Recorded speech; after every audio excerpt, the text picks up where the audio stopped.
Hello everyone, welcome to this special series of interviews we are conducting as part of the second edition of DH Bengaluru 2040 Summit. Today we are going to chat about how and why culture in its broadest sense is really the foundation, the bedrock of making a city future ready for 2040. We have with us Jahnavi Phalkey, who is the founding director of Science Gallery Bengaluru, and Arundhati Ghosh, who is the executive director of the India Foundation for the Arts. Thank you, Jahnavi, and thank you, Arundhati, for being here. Pleasure to have you both here. I'll begin with you, Jahnavi. We have noticed that be it governments or policymakers, or even as we had the discussion in the panel a little earlier, general people, everybody seems rather unconvinced about this necessity to further our engagement, public engagement with culture.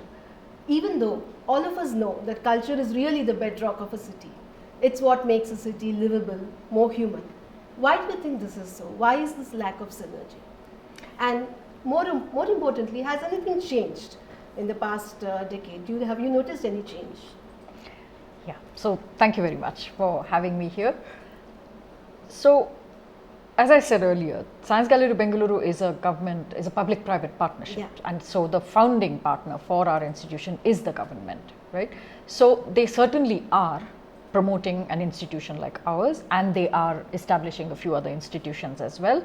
And if you look at the museum landscape in India, which is, as we all will agree, not as vibrant as it most certainly could be, given especially the array of cultural expressions that we find culturally in India, right? So we could say that it is not made the most of, and that the museum scene or the cultural institution scene or the cultural spaces in India could be many more in number, many more in format, and much more could be done. That having said, even the little that does exist is in fact public. They have been institutions that have been established by the government, either in colonial India or post-colonial India. Very few, in that sense, private museums exist. Right. They are much newer on the scene and a most welcome player on the scene because, as I said earlier, we need a variety of institutions because we have a variety of forms that need to be accessed.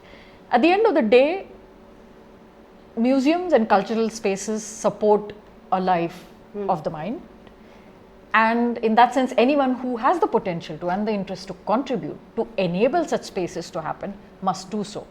That having said, if we look at the budgets of cultural institutions and museum-like spaces abroad, the bulk of their funding comes from governments. So if you look at the United States, you look at the United Kingdom, in fact, where museums are free for people to enter. Other places they are not free, but there are still programs that are held for young adults, young children, which are offered for free. These are institutions where I feel, like health, like education, and like agriculture, need to be subsidized to the utmost level possible. Because at the end of the day, these are institutions that are not superfluous in a sense. They are investments, and they are very, very long-term investments in creating better citizens for the future. And so in that sense, we must acknowledge that the scene that does exist is public funded. It comes with its own problems. Those can be worked upon. There are new entrants on the scene which are public, private as well, like our institution, as well as new private institutions. All of those do need to come up. At the end of the day, there is also another aspect to it, which is that often, for example, people who work in the museum sector or people who work with cultural institutions often say that India is not a museum-going culture. Yes. Museums are dead in India. Museums are dead spaces. How do we revive them? How do we rejuvenate them? How do we create a compelling space that makes for, a live space where people want to participate, people want to come in? What is it that people in a way want alongside what we alongside what we think they should want as well, right? Like, and how do we find what will enthuse them? More engagement. Exactly. So what will enthuse them, but what also we want them to be enthused by. And I think finding a balance between those two, and then creating these spaces and funding them to the best possible extent is something that could only get better, I think. What is your opinion, Arundhati, about this synergy or the lack of it? So, you know, I come from a city, Kolkata, where every middle class child is taught Rabindra Sangeet. And I landed up calling Bangalore my home, where again every middle class child is either taught a musical instrument or Bharatanatyam. Right. So I often wondered that why is it that when we look at our public lives, the lives of our cities, culture is not given the significance that we sometimes give in our personal lives. And I have found three reasons that I could say in my over 2 decades of working with the India Foundation for the Arts. One has had the vantage point actually to take the time to understand and probably analyze a little bit for ourselves. So the first thing that I used to think is, you know, when you have a lot of something, you don't really value it.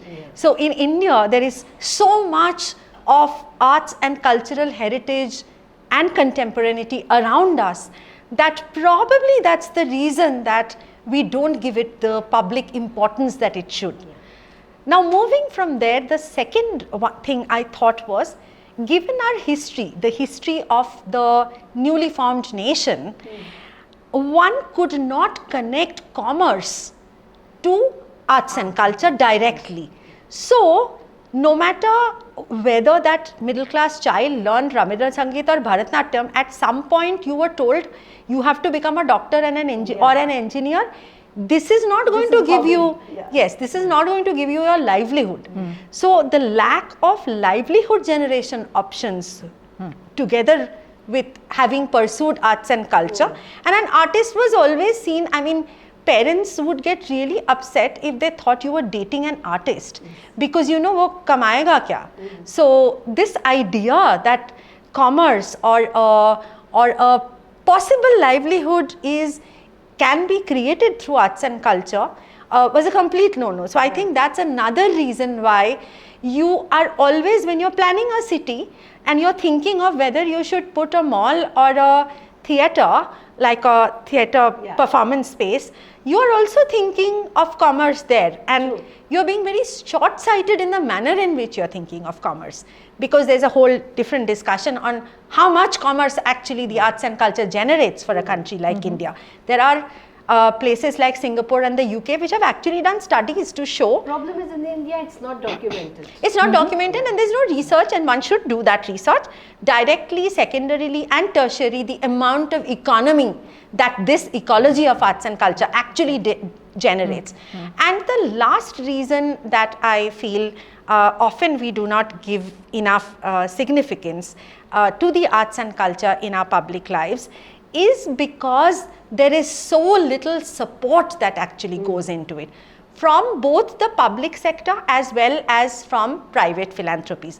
You take 2 case studies. You take the UK, where there is a huge amount of public sector money that goes into arts and culture. The National Lottery, the entire money goes into arts and culture, right? There is a separate arts and culture council that looks at all of this. We have none of that. On the other hand, if you look at America, there is huge personal philanthropies that go into arts and culture. Walk into any museum, most of the collections are donated, and you see a little plaque there. So there is this sense that we have to do something about arts and culture, both from the government in some places and the private bodies in some places. We have neither in India, and one could always say that that's because, oh, we have so many other, you know, being a developing country, we have so many other needs. We have poverty, we need to educate our population, there are health, women's empowerment, livelihood generation, and therefore only after we have roti, kapda, makan, we will think of arts and culture. But it doesn't happen like that, because without arts and culture, you are going to impoverish the minds. And Jahnavi very beautifully talked about how knowledge is at the heart of culture, and how empathy is created for each other through that knowledge. So you may have a fantastic, well-educated, well-nourished population, but if the mind remains impoverished, then there's going to be no enriched experiences of living. Despite our multitude of cultures, there is going to be much more divisiveness. Absolutely. And not understanding each other for who we are also comes from our experiences of shared cultural heritage. Right. Can I ask her a question? Absolutely. You know, you've thought about this, you've worked in this space for, Yeah. you know, a long time, and Yeah. you've come up with, you know, a range of reasons. Yeah. There's another one which obviously I have not worked in the art spaces as Yeah. you have. Yeah. How does the idea of being paid for culture fit? Because who was paid for culture and craft in India before, and how were they paid, and where did they belong?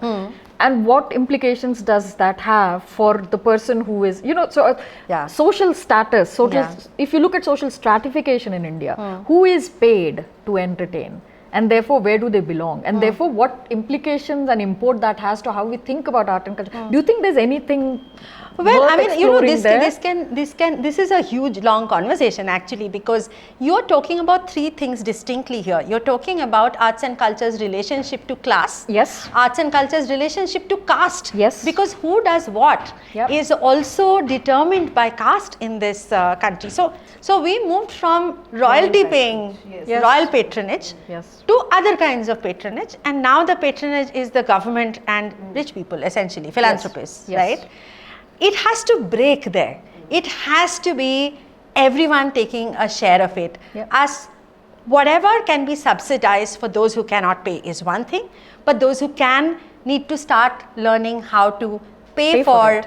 arts and culture, exposure, etc., and not just pay for the ticket, but actually contribute to your neighborhood theatre company, contribute to the little sabha of music that you have, contribute to young filmmakers who are probably, you know, making experimental films. Put in your, so if you're going to give to charity 100 rupees, Yes. can 10 rupee out of that, you give your 10 rupee to your masjid, temple, church, you give your 10 rupee to health, can 10 rupees at least come to arts and culture? It's important that all of Have you us. seen any change in the mindset in the way people treat this, and have they been positive changes? Yes, I would say yes. One, there's been a huge positive change in private philanthropy in India.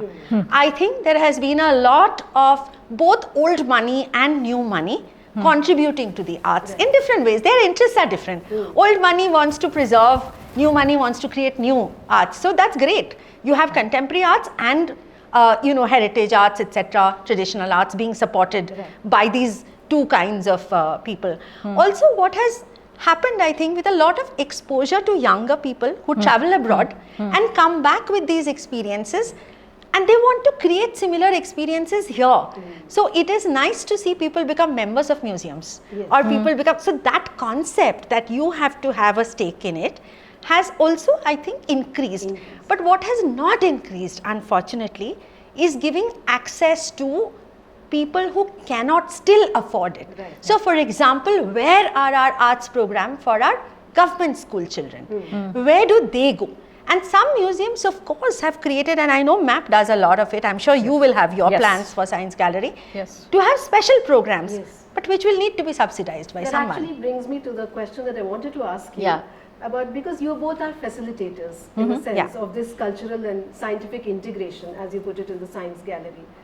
What is the biggest challenge you face in this regard, you know, for this kind of integration and for this kind of inclusivity that you also talked about during the panel discussion? And have there been any, you know, eye-opening moments for you both? Any epiphanic moments? You want to go first? Okay. So I will talk about two things that have been challenges and together with eye-opening moments.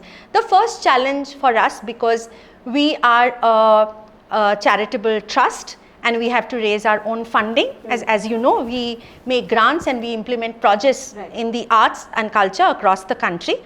So the biggest challenge always over the last 26 years has been fundraising.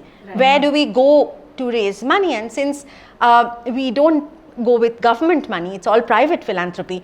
It's the international and national trusts, foundations, individuals, corporates. So money has been one of the biggest challenges. And there the eye-opening moment has been that the biggest purse is not necessarily connected to the biggest heart. So, you know, everybody, when you do fundraising, individual fundraising, you look at high net worth individual kaun hai. You go with, that used to be the case.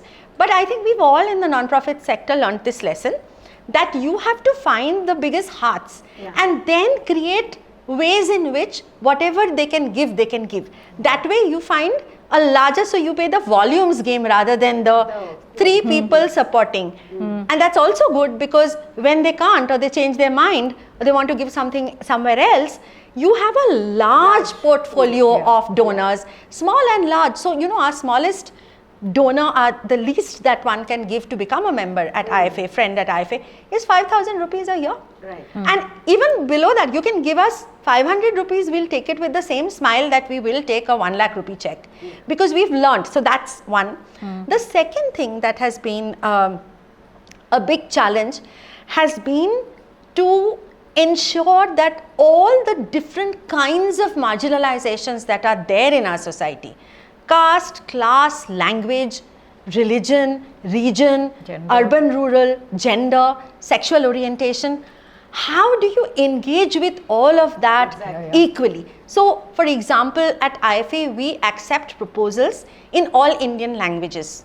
Now, it's easy to say it, but it's a hugely difficult and expensive task to, the moment we get proposals in 14 different languages, and as you know, even amongst us, the only common language is probably English. Yes. Yeah. So what do? You have to translate all of that. You have to so it's a huge, it's like a huge machine that has to function. Yep. And machines need money to run. Yep. So I think the diversity, this is not one country. It's Yep. actually multiple countries and cultures that are put into one pot, right? And then when you have to create programs that can actually address all those marginalizations and be representative and fair and just, that's a huge task has been for us. What about you, Jahnavi? So, we are a relatively young institution, as you're aware. Our work is divided largely into three buckets. One is public engagement, where we do research festivals, exhibitions. The second is the public lab complex, which opens with the building opening, and then public science. So these are sort of, the three large buckets into which our work falls. And the public engagement work has started. We've done 5 research festivals so far. And here's my sort of understanding after having done these 5 research festivals, is that we have a very strong professional conversation around science. And I've said this earlier, where, it's ranks, grades, entrance exams, institutional admission, career, professional growth. We have a very strong conversation there. So, for example, when Science Gallery Dublin was established, one of their goals was to get more enrollment into what they call STEM subjects. That is not a problem in India. So, we have a very strong conversation there. What we don't have is a cultural conversation around science. Nobody cares what discipline you study. Have you gotten into an IIT? Yeah. Have you gotten into an ISc? Have you gotten into an ISER? Are you in a school of planning and architecture? Are you, so in a sense, the content of what these professional lives have has very little cultural meaning. So that cultural engagement with the content of what these professional lives mean, other than an income and upward social mobility and social status, is entirely missing, right? What do you need this knowledge for, or knowledge in these professions and disciplines for? You're making key decisions in your lives on new technologies, on new knowledge, on new science, be it from the human, natural or social sciences, and yet culturally we do not have the tools to engage with it at all. Now it doesn't mean everyone has to understand. This is also the reason why there is that lack of synergy among even people, not just the governments, even among people. Yes, it's across professions, right? Like, so when for example, I can talk to you about just our construction project, right? Like the building, which I have not stopped talking about ever since I started working at, on it, which is that it's seen as a technical problem. It is not. Yeah. If you look at dams, if you look at sewage, if you look at, anything, any technical system that builds in and around a city or that makes the city, it's not a technical problem. It is a social, cultural, technical mix, right? What you need out of these systems is not technical. What you need is outcomes, and outcomes are social, political, cultural. And I think that, because we believe that these are, that sewage or water or hydrology is a PWD, is a public works department problem. It's not a problem for sociologists to come and sit and talk, or it's not a problem for historians to address. You don't need other knowledges Right. to solve basic, and I think that has implications, right? Like, and it ranges from your home to your institutions to your politics, Yes. right? Like, so for example, climate change, which is probably today's biggest concern that confronts us globally, probably no, I think it certainly is, needs all of us to be discussing it together in terms of what kind of lives we lead, what do we consume, how do we address urban systems. So, you know, the range of individual decisions to urban decisions to countrywide decisions to global decisions to global trade, you know, range of things that simply need to be relooked at in a very careful manner, but we're not going to talk to each other, right? Because there's going to be one level, and often, you know, I mean, it's amusing, high level discussions, almost as if there's nothing happening on the ground, or that what happens on the ground is to be determined by a framework that is always already thought of elsewhere. And I think that it happens in many places, but in India it's very stark. Yeah. But Jahnavi, I think it is also stark, you are right, in India, because our education system works as silos. So from the time that we are children, we are told your science hi ho, arts hai, commerce hai, kya hai, and then you're not going to talk to each other, because you're already also graded as very intelligent, semi-intelligent, unintelligent, and therefore in that science, process. and therefore this, and therefore that. And therefore you're having conversations. I think, jokes aside, our education systems do not allow us to study music with maths. Yeah. And if you're not going to study music with maths, then you're not going to have that conversation, because then that problem of the dam will only be an engineer's problem. Absolutely. It will not be a social scientist problem or a historian's problem or a cultural or cultural practitioner to see what were the water systems that our songs talk about in a village where kings did have certain kinds of water management systems, which are there embedded in our folk songs. And we are not even looking at that, because it still remains only the engineer's problem. Precisely, we've rendered it only, I completely agree with you, no, between ages of 15 and 17, we separate young people into different professional institutions. They are like, you study engineering, medicine, humanities, you know, whatever be it. So from the age of 15, if not 17, you've not interacted with anyone other than someone who is also going to be more or less part of your profession.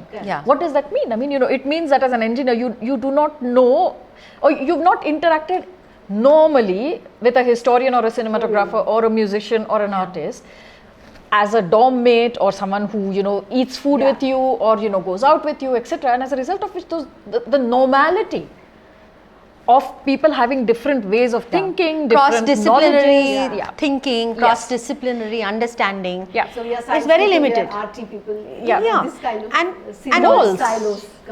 What also happens is, one is meeting people, the other is each of our disciplines have a certain method of learning, a certain pedagogy. So a maths pedagogy teaches you things in a certain way, a music pedagogy teaches you in a certain way, a historical pedagogy teaches you in a certain way. Unless you're going to be exposed to the different ways of learning, to you, knowledge would only mean one kind of thing, right? Completely and agree. later in life, you will look solutions only through the ways in which you learned to understand knowledge, and you will actually dismiss all other kinds of knowledge. So today we talk a lot about, you know, children, emotional quotient and intelligent quotient is not the only thing, etc., etc.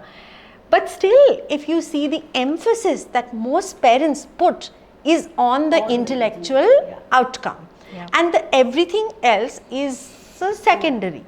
Good to have. Good to have. Good to have. Only as a bonus. Maybe. And often for probably girls and women, and not even so much for men. Right? True. Thank you, Arundhati. Thank you, Jahnavi, for being with us. Very enlightening talking to the both of you as always. Thank you, Rashmi. Thank you, Rashmi, for having me.